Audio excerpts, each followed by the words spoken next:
This is my truth. Tell me the truth. Tell me my truth.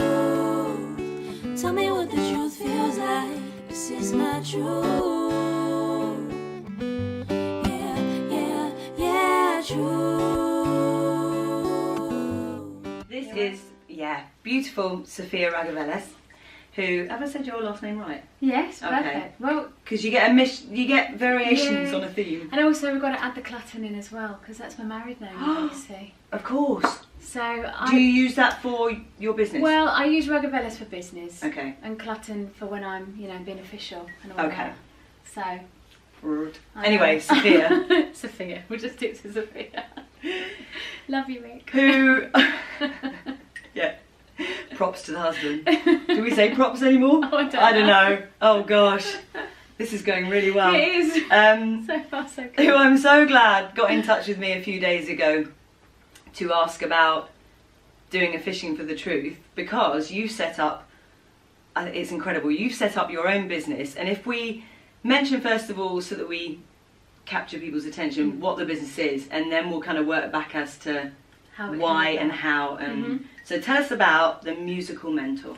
Well, it's a company that I started, about 2 months ago now, so it's very fresh. It's still a baby. I didn't realise it was that new. Yeah. It feels like to me it's already been around, which is a good sign. Yeah, that's really nice. I mean, it's been in the making for probably 2 years. Okay. But I actually kind of officially launched it about 2 months ago. Right. And it's all about bringing students, performing arts students, graduates and professionals, the best chance to be the best version of themselves. Okay. Building their confidence, building self-esteem, building inner belief, to be able to walk into an audition and feel fantastic, feel confident, enjoy the process, therefore bringing the best out of them to be able to give the best audition. Wow. And this isn't you approaching this purely from a sort of life coach perspective. No. For anybody who's watching who doesn't know you already, tell us about your experience and your background and why this is absolutely the perfect thing for you to be doing. Well, okay, so I've been in the musical theatre world for 20 years.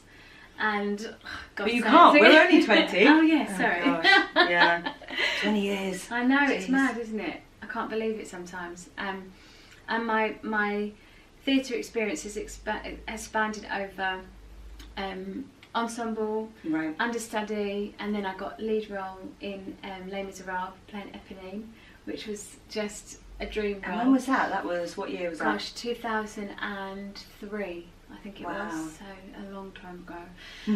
Yeah, many moons ago. And I started that was my big break, if you like. And they had my face all over London. They used my face as remember, on the buses. And yeah. My mum said I had a face like a back end of a bus. How long did she dine out on that one for? I'm still dining out. And I am as well, so you can see I'm still using it. It's a good one though. Yes, I know, it gets a laugh every time. So after I had my face plastered all over London, I then went on to play Sophie in Mamma Mia, which is where we met. Yes, I was gorgeous. I'll say ensemble for now because that makes more sense to people than a swing. Yeah. And you were playing Sophie. That was 2005. Yes. Yeah. That would have been then. So because I was in Les Mis for nearly 2 years. So I played Sophie for a year, and then I actually went back into Les Mis and played Fantine, which was just mind blowing because I just had no idea that I was grown up enough yet to play Fantine. Double box tick to have been able to play both those parts. Yeah, and there's only a few women in the world who have done that, so that's pretty incredible. I know, how exciting. And then I went to play Rose in Brighton Rock at the Almeida with the wonderful Michael Attenborough and Michael Gibson playing opposite him, which was just a dream. And then I went to, what did I do after that? I think after that I joined the cast of Never Forget. Yeah. Pretty much after that time, and again, we met again. You did? We did, for that wonderful show. That was just amazing a show that killed me, but it was amazing. Me too. And then I kind of hit a point in my life where I had quite a personal thing happen, and it was very what's the word? It was very public. Right. In what happened, so it was very much involved in the world of musical theatre. So I just sort of went, I need to get away from this, and I ran away. Right. And I've always wanted to go travelling, so I put a rucksack on my back at the tender age of 30, and went on my own around the world, absolutely petrified.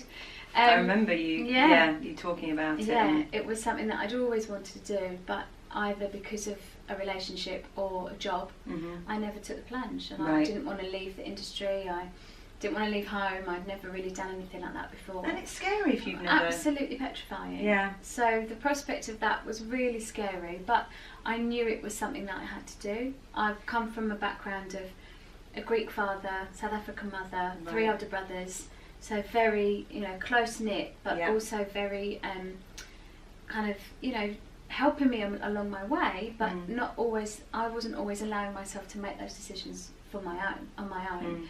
So I really knew that this was a time for me to grow up, and my family were incredible, and my dad pretty much made me book the ticket because I kept on putting it off, and he still, every January, 7th of January, he says, this is the day that you went travelling. Oh, bless and I'm like, oh, you're so cute.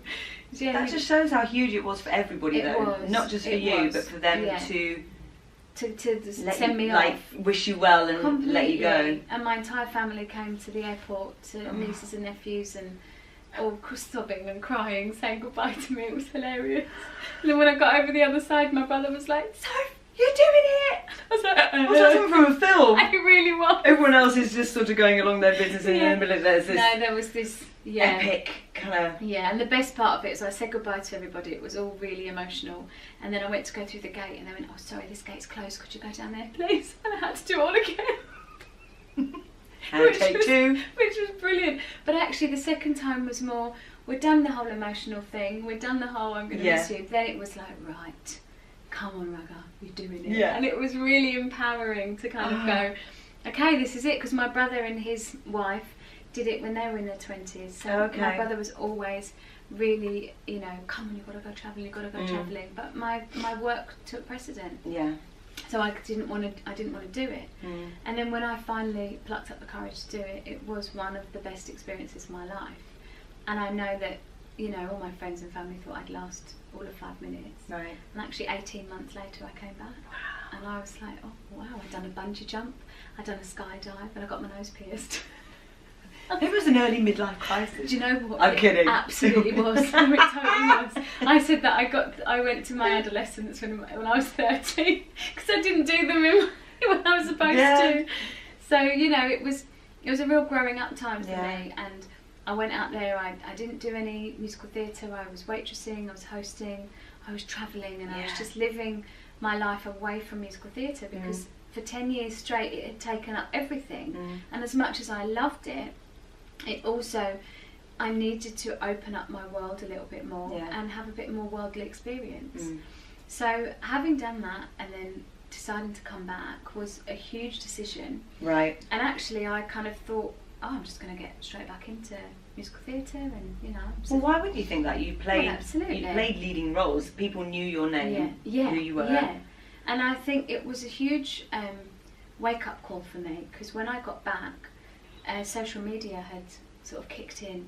As I was leaving, Twitter was exploding. Right. So when I arrived back into the UK, and the agent was fantastic and was really supportive, and was like, right, come on, let's get you out there. I didn't have a following. I didn't have a Twitter profile. Right. And I remember sitting with Gina Beck and Sabrina Malawesh. Right. We went out for dinner, and they were like, right, come on, we need to get you onto Twitter. And I was like, what the hell's Twitter? Yeah. How do I do that? I had no clue. And they set me up an account, and I was getting followers, and people were like, oh, I remember when she was Eponine, and she was this and that. And I was like, oh, people do know who I am. Right. And of course, the TV programmes were coming out of Finding a Star. It was happening when we were doing Never Forget. Do you remember? Was it Joseph or? Yeah, it was the Maria programme. Oh, Maria, that's it. Yeah. So, I think Joseph was the first one, wasn't it? So Joseph was out. If by any chance somebody watching this isn't from the UK, or we're talking about the kind of, you've probably heard of X Factor, The Voice. It's a reality programme to look for somebody to play a lead in West End show. Yeah, so that was kind of the new buzz. Right. And I felt like I couldn't go on those programmes because it was really frightening, because I'd already played the role and I was too scared to go and put myself back out there. So then I just had to go through the realm of just going on an audition, and then each time I went into an audition, I would just get the no. And I would, because I'd get the recall, but I wouldn't get the job because I didn't have a profile. And I wouldn't get bums on seats. Even back then, it was that important. Yeah. Wow. Yeah. So Gosh. that was continually happening. I mean, I was a serial auditionee. Every week I had maybe two to three auditions. But with that rejection coming all the time, it absolutely crumbled me. I was going to say, what did that do to you after having had such a successful career? And it's not like you were gone for very long. No. You weren't gone for 10 years, 15 years. No, 18 months. Yeah. What effect did it have on you to not be able to get another It was really, job? I mean, I say hard, it was more than hard. It was really debilitating because Right. I suddenly doubted my entire career. Right. And I think the pinnacle of it for me was when because when I first came home, they asked me to go back into Les Mis as Fantine. And because I'd been away and I thought I was all this and that, I was like, no, I don't want to go and do a job I've already done. I want to do something new, and I want to explore and be creative. And I'd never done all that before. I'd always done the big roles in the big shows. And they asked me like maybe 2 or 3 times to come back, and I was like, no. And it was a hard thing to say no, but I knew that's what I wanted to do. I didn't want to go back and do a show that I'd already done. And then they asked me to come back, and I said, do you know what? Yeah, it had been a bit of a struggle. So I said, yeah, I'm ready for this now. And they asked me to audition for it. And I was like, okay. That's okay, I can do that. Yeah. And I went in and auditioned for it, and then I had a final with Cameron, and he absolutely tore me apart. And it was the time of when the film was out. Right. So it was a real, he had something different in his mind's eye, what he wanted. Right. And he just stripped me right down. I was in there for 45 minutes with him. Right. And it was the most soul-degrading experience I'd ever had in an audition. And he just basically said to me that I was too dramatic. He'd seen you before. Yeah, It's not like that was the first time you met him, or... No, I did my first audition for him for Fantine straight away. Right, okay. I had one audition and I went straight into the final with him. Right. And he directed me, and he gave me the gig. Right. And... Sorry, yes, so this time round you were in there for 45 minutes and he stripped it right back. Completely, and just said, you're over the top, and the day Susan Boyle sang this song, she changed it, and you need to change it too. And I was like, what?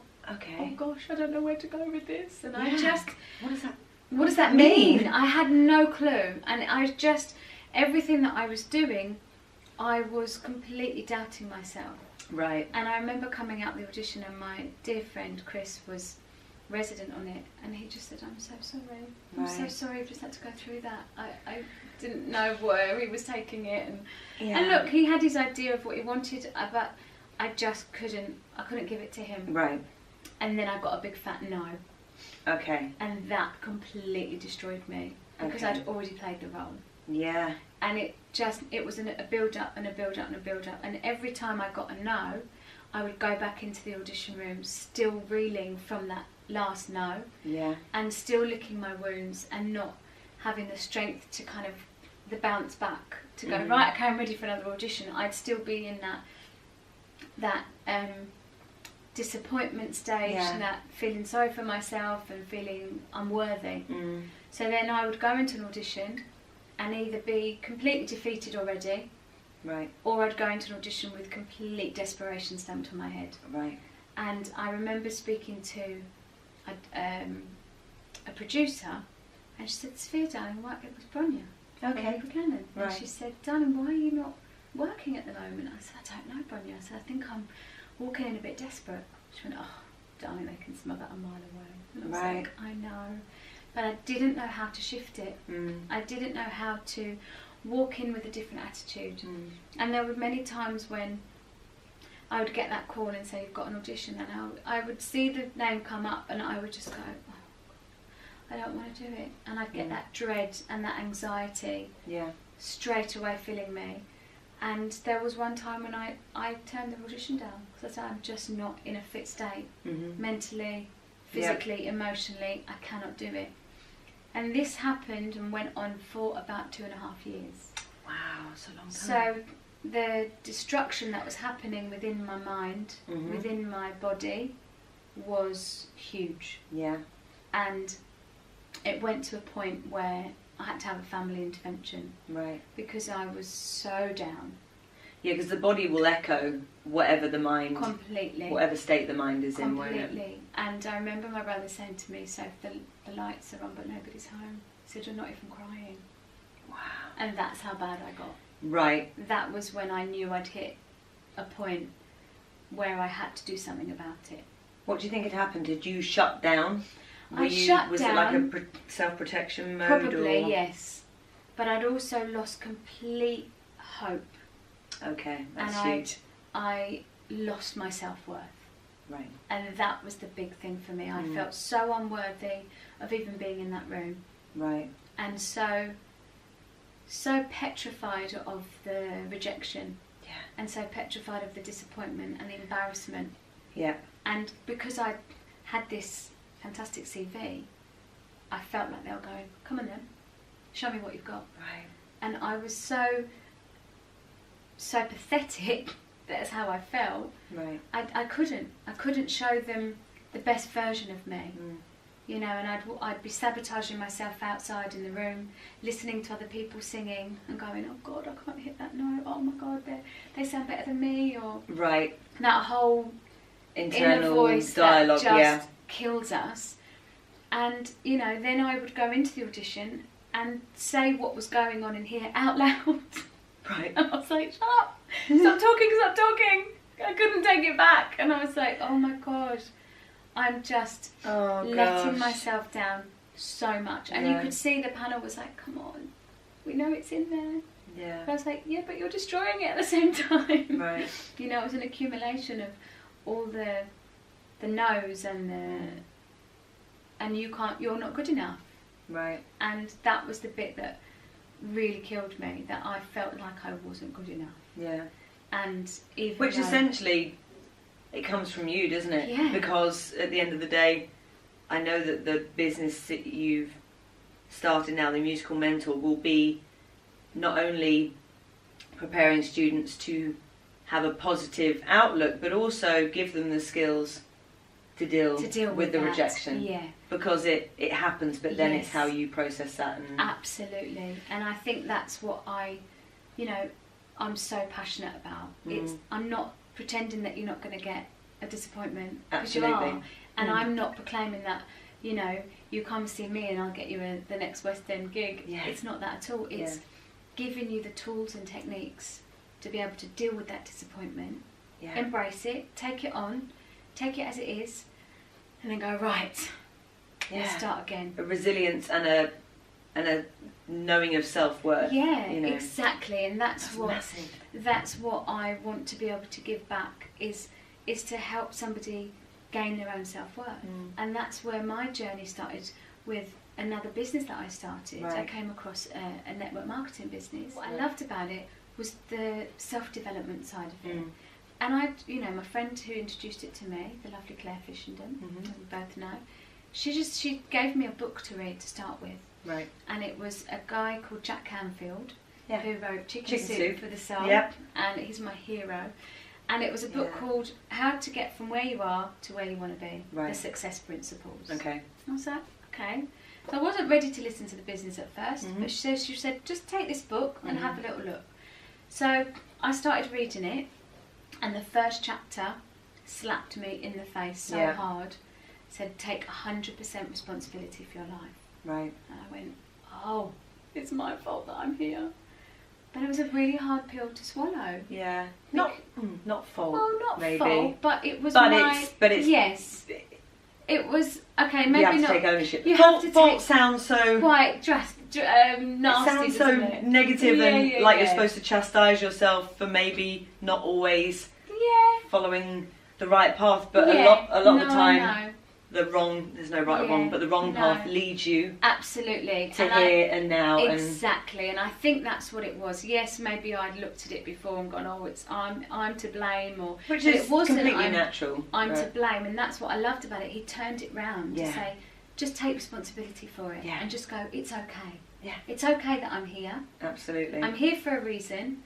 Now let's start and get you over there. Yeah, and it was the most wonderful book that I've ever read, and I actually go back to it constantly. Yeah. And he brought out a new edition recently, and I bought it. It's like this thick. I love him. And I just adore him. I want to go and train with him one day, because I just think he's brilliant. And there's so many principles that he teaches that are so life-changing. If you go, oh, if I look at it this way, then that happens, instead of me being negative and you know, being all judgmental of yourself. It's not my fault, but if I take responsibility, that's taking ownership, and then going, right, now what can I do? Absolutely, because it's not that the students that you're mentoring, or it's not that you're never going to feel negatively about something. Not at all. You don't skip around through every day going, woo, and everything's great. I say that to people.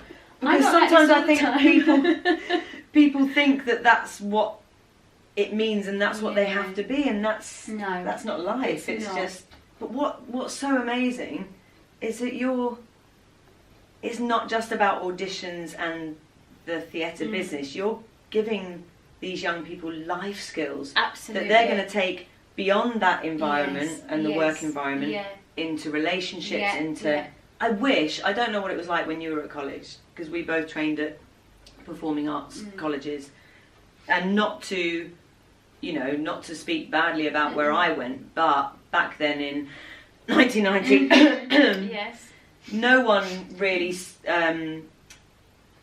there wasn't any care given to the emotional, mental well-being of students. No. You know, incredible for technique, incredible for cracking the whip, and some teachers were positive and some broke you down, but then didn't build you back up, you know. Yeah. And my best friend and I have spoken about it lots of times, and said if there had been someone that we could have spoken to through those 3 years, to do with your well-being as a spirit, it would have helped. Yeah. Well, I think that's why I've now realised that this is what I need to do. Yeah. Because going on that huge journey 6 years ago and developing myself, and then when I found all these little tools and techniques, when I got an audition, I was like, right, maybe I can put a bit of an affirmation in there, or a bit of, something else. And then lo and behold, I'd walk in, head held high, shoulders back, and I was like, oh my gosh, this works. Yeah. And then the more I was living my life that way, the more it was infiltrating into my relationships, into my other lives, my other life, part of my life. And I was like, this is really, really something that I really need to teach. And then when I would go back into dance colleges to do audition technique, I noticed that their mindset was something that was blocking them. Right. They weren't able to hit a high note. They weren't able to emote. They weren't able to tell me the story. Right. Because too much was going on in here. Yeah. And then that's when I went, right, I need to do something about this. Because I was teaching them a few little mindset tricks, and it was working. Yeah. And they were suddenly singing notes they'd never sang before. And it wasn't because I was, the best teacher out there. I was just giving them a little something to think about. Right. I remember one girl, Maisie, she kept on stopping and forgetting the words, or not quite resonating with the song. And I said, what's going on? She said, I don't know, I keep telling myself I can't do it, and I'm really nervous, because she knew me from a year before, and then I came to teach her, and she was really like, oh, I hope she thinks I'm good, and all these thoughts were going on in her head. I said, right, whenever that comes in, just give me a clap. She was like, what? I said, just clap. And honestly, watching the transformation, she was clapping throughout the whole bloody song. It was hilarious. But she suddenly went, oh my God, that just snapped me out of it. Yeah. And it was just silly little techniques like that. Yeah. That I just thought, you need to actually go a bit deeper in that, because you can't obviously throughout an audition start clapping. No. They'll just think you're giving yourself a round of applause and you think you're really great. Exactly. But all those little things were really coming to fruition, and thinking, this needs to be taught, and Gosh, this needs to be a There's support a huge need for it. of your training. Mm. And so during, I think it was when I was doing West Side Story, Right. a week before I started it, I found out I was pregnant. I was like, oh, this is different. And so I did the show, created a workshop, and I asked some of the girls and guys to come and, excuse me, hello, it's my tea. That's attractive. Couldn't let that one go near. I'm so sorry. What do you mean I couldn't let it go? I think they probably heard it. It was deep. I bet it was. I've had 2 cups of tea this morning. It was beefy. Not literally, oh no, No, you didn't smell it. That's wrong. It didn't smell at all. Cut that bit out. Oh no, I'm sorry. I can't stop doing it! Oh no. Awkward! Anyway, rewind. It was then that I... Sorry. Yeah. It come from my toes though, didn't it? It did, it was good. It was then I realised that I needed to put a little workshop together. Right. And I asked some of the guys and girls to come and pilot it with me. Right. And the people that I was staying with had a dancing school, and they let me have the studio. Okay. And they brought some of their students as well. Oh, and amazing. it just went down the storm. Yeah. It was so powerful, and everybody was like, God, if I'd had this when I was training, Absolutely. I wouldn't feel so anxious about auditions, and I wouldn't feel so anxious about whether I was working or not. And they were like, Sophia, you've got something here. You need to keep working on it. So I did, and then I thought, right, when I had the baby, I'll get back out there, and it didn't happen like that. I had a long time at home Right. after the baba. And then something kept on pulling me. Yeah. And meanwhile, I was still working my other business, and I was still gigging and doing a little bit here and there, but something just kept on pulling me back to this thing. And I didn't have a name for it at the time. It was just called the project, the workshops. I just thought it was going to be workshops. Yeah. And then I went to my agent and I started telling him about it, because I think people were starting to go, now, okay, we're going to get back into shows now. You're going to do shows again. And I was like, I don't know. I don't know how I can do 8 shows a week and have my family life. You know, I just didn't want to compromise any of it. And hats off to my friends who do it. I don't know how they do it. I just give them all a medal, because 100% warrior mamas are just like absolutely incredible. But I didn't feel the need to go and do that. I just didn't want to do it. Yeah. So I kind of, you know, I spoke with him and I said, you know, I want to create a brand. I want to create a company. And I told him all of my idea, and he was like, Sophia, you have just lit up talking about this. And I was like, I'm so passionate about it, because I know that it's worked. I know that I've been living proof of it, and I know that people that I've spoken about and taught already have had success with it. And so there was just something in my bones that I knew this is what I had to do. And when I started putting it all together, and then he sent me a guy from the agency who was having trouble with his confidence, and I started coaching him. And then the feedback I got from him was just like, I'm really enjoying auditions. And I'm walking in there and I'm holding my head up high, and I get so excited when I get an audition, and I'm like, oh my God, who's ever said that in their Says life? no one ever. Yeah, he was actually enjoying auditions and enjoying the process and getting the recalls. And he was like, and even if I didn't get a recall, I was okay. And it wasn't a case of I didn't care. Yeah. Because he did care more than ever. Yeah. But he was able to put it into perspective and go, oh, it's all right. I'm okay. I did my best. In my coaching, I'm very much about being the best version of yourself. Yeah. And whatever that is for that time. Yeah. And then we grow and we learn a bit more, and then we go in the next audition and we're even better. Yeah. But it's for that day. I was going to say, because every day is different, isn't it? Every day is different. And it's not just about words, as in, no. I'm fine, I don't, like you say, it's not that you don't care. No. It's not that you're faking it, but you're obviously giving these people, like you say, the tools. Yes. And it's a practical application. Right. It's not, I don't want to dive in and go, now why do we think that happened? I'm not professing to be, you know, I've not studied psychology in that sense. I'm literally coming from a place of these little tools and techniques and these practical applications. When I implemented them every day into a little daily habit, it set me on a different journey. Yeah. And then I would lift it up a bit more if I had an audition day. Yeah. So then I'd do it even more, and I'd walk in and I'd feel my energy was different. Yeah, and so I you've lived it resonated. and you know that it works. Exactly. And that is where I'm coming from. Right. And as I'm going along, I'm learning more and more. Right. And I'm finding other techniques that are working. Yeah. And then I'm learning about coaching and getting the best out of someone. I'm doing it from a place from instinct. Right. And a place of love and a place of, you know, I love teaching. I've taught since I was 16 years old. Yeah. And I've always from my dancing school days, noticed the one in the background who was quiet. Right. And didn't have the confidence, and I just take my time and go, come on, let's do this. And the next couple of months they were at the front line, and then they did their exam. And you know, I remember so clearly one of the mamas coming to me and saying, "Thank you. I know how hard you've worked with my child."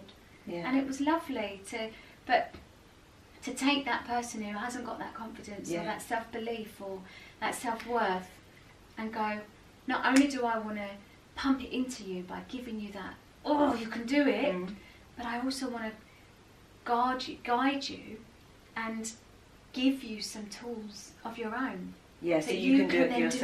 Do it yourself. Yeah.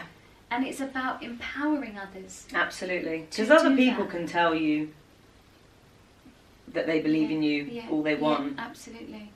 And it's wonderful in that moment, but when you You're go on to your bed at own. night, you're on your own, Absolutely. you're in your own head and your own thoughts. Yeah. That's when And that's you need to know it. You do, and I think, you know, this business, we're so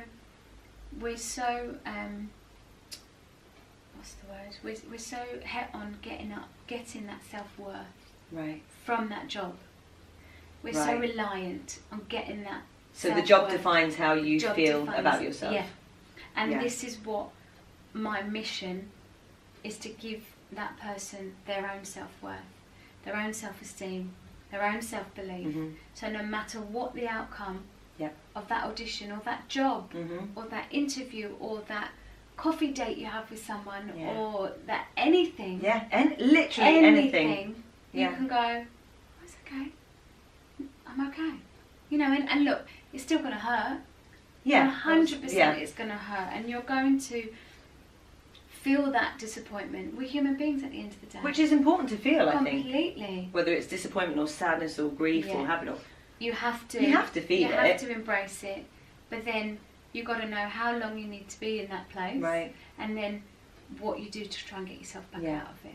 And I think that's the bit that I'm so clear about now. Right. Whereas before I didn't know what I was doing either. Mm. I would just trundle along, and then while I'm in that depth of despair, that's when I was getting the audition call, Right. and I just have to brush myself off, dust myself down Yeah. and start all over again. And little did I know I was still reeling from that rejection. And I'd walk in and be like, hi, and there was no confidence, Yeah. no self-worth, no love, no Yeah. passion. So No all- authenticity. There's No. no authenticity, because you're just trying to put on a brave face. Yeah. And you're trying to have a thick skin. Yeah. That's what we were told at college. You kind of pretend your way through it. Yeah, you've got to have a thick skin. It's like, no. You've got to learn tools and techniques to be able to deal with it. Absolutely. There's a big difference. Massive difference. Thick skin means just basically lie to yourself about how you Yeah, feel and yeah.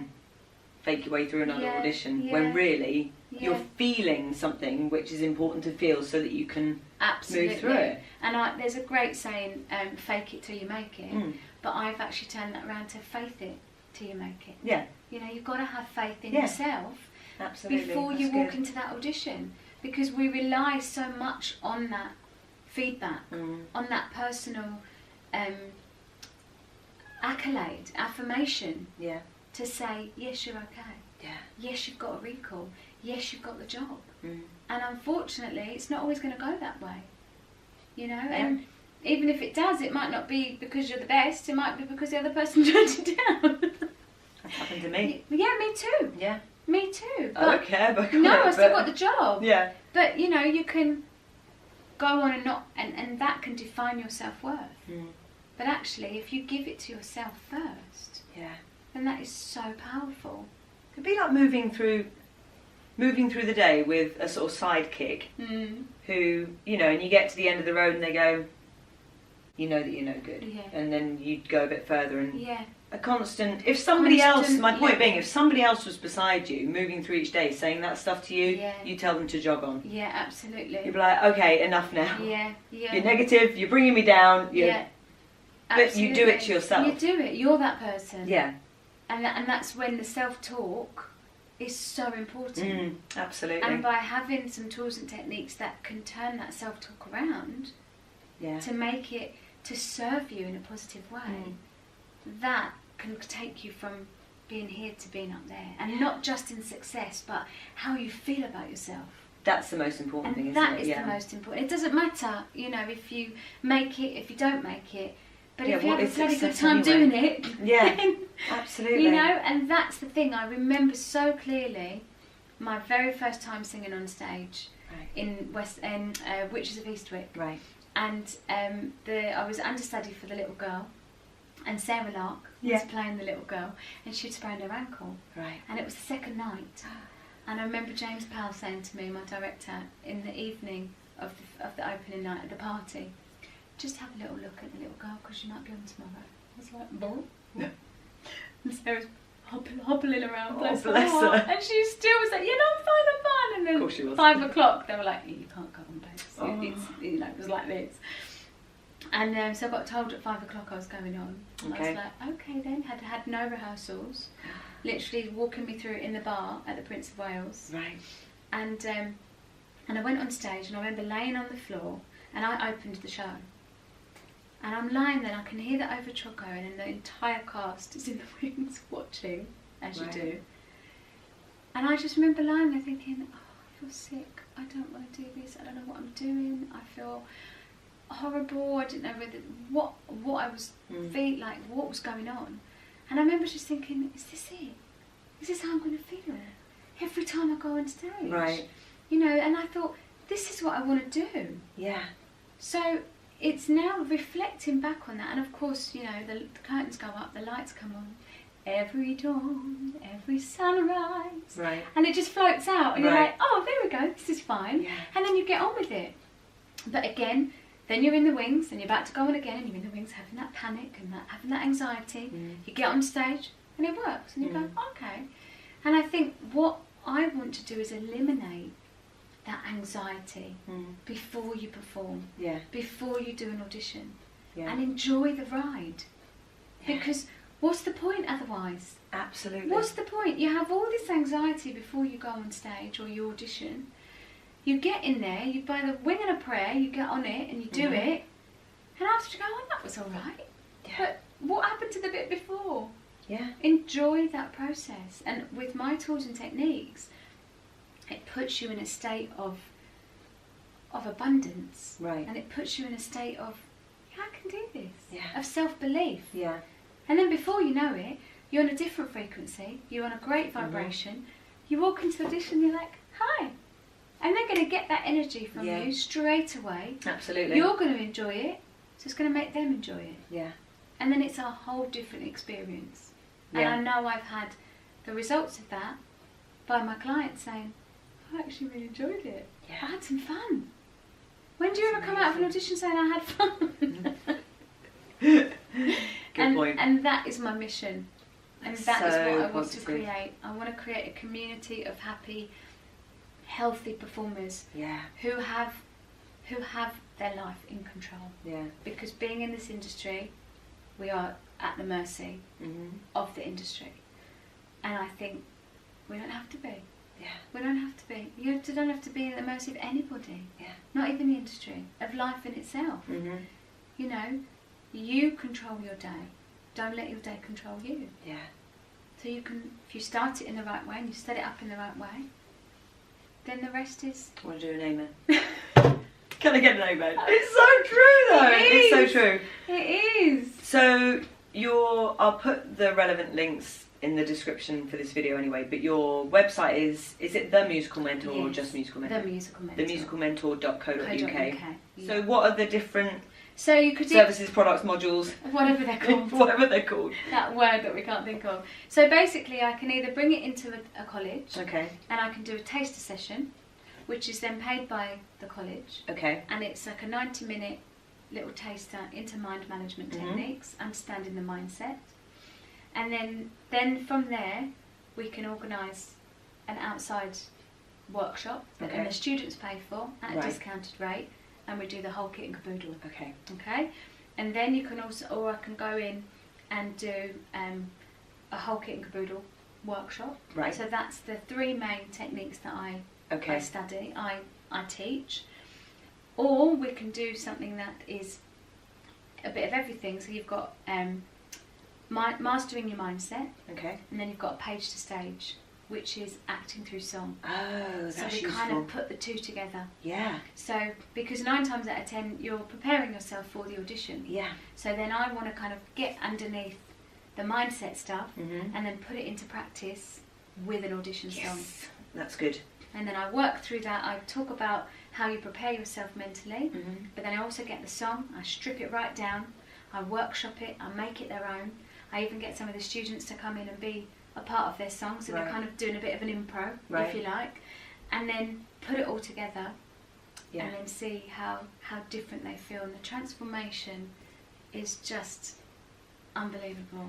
That must be so rewarding. So rewarding. So rewarding. They get so much out of it and you get so much out of it. And I think for me the best part is watching the other students see the transformation. Yeah. And they go, yes, oh my God. Or, you know, they'll hit a note, or they'll just make a look.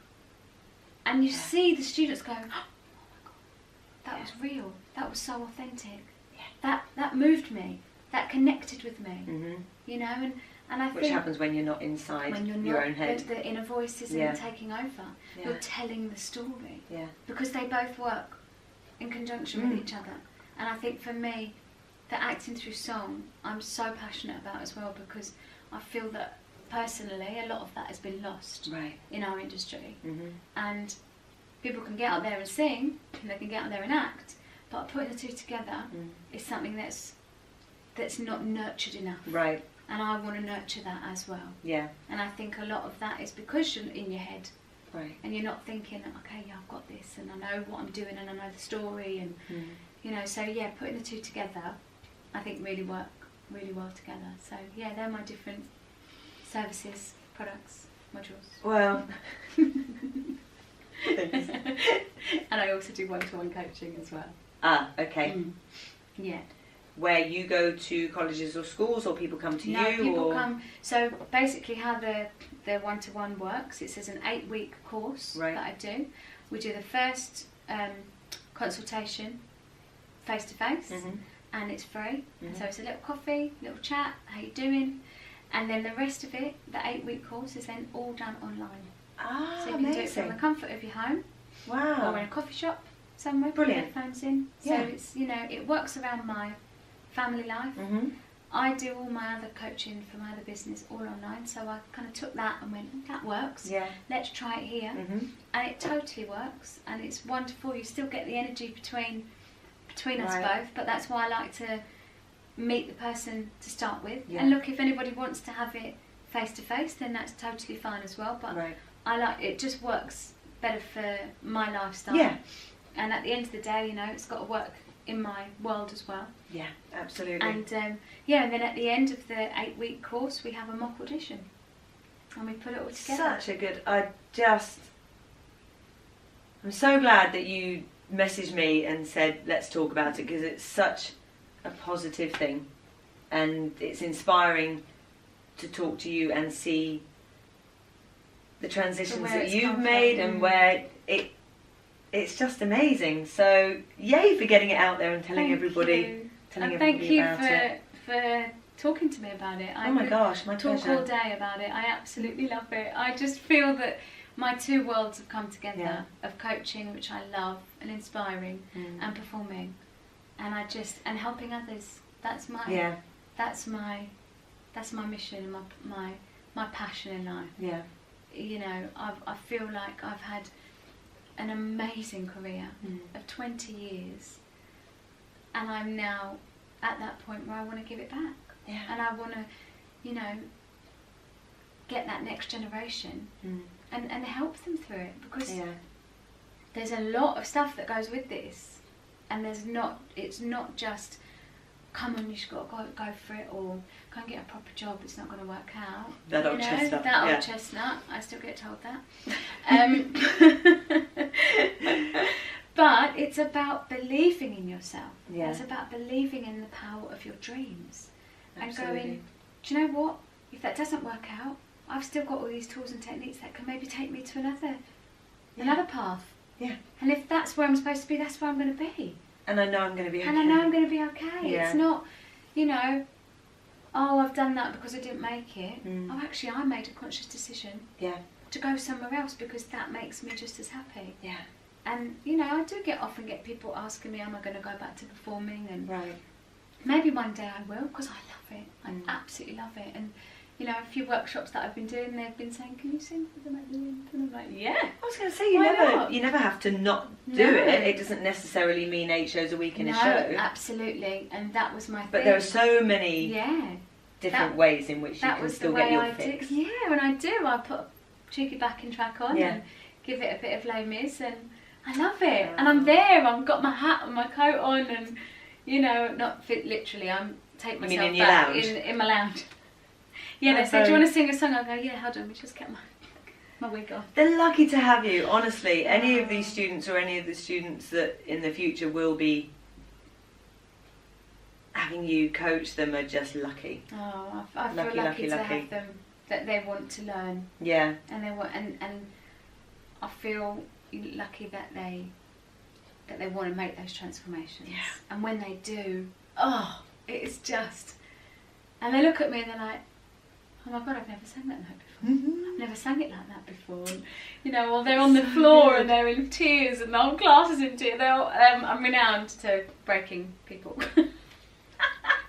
But in a good way. But then I give them a big hug afterwards. So good.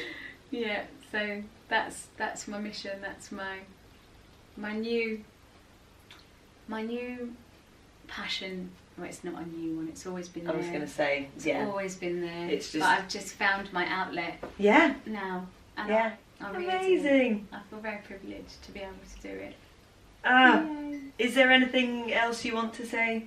Or that you feel like you need to say? No, I don't know. Just if anybody, you know, if anything has resonated with you today of what I've said, and you feel like you want to get in touch, even for a coffee, a chat, some coaching, whatever, just do it. Absolutely. You know, my younger self is thanking me now for making that decision and Yeah. making that choice to go, I am stuck, I don't know where I'm going, Mhm. but there's people out there to help you. It might be me, it might be somebody else, who knows. Yeah. But just ask, that's all I can say. Just ask, and whoever will be around to help you. And if it's me, then I look forward to meeting you. Well said. Yay!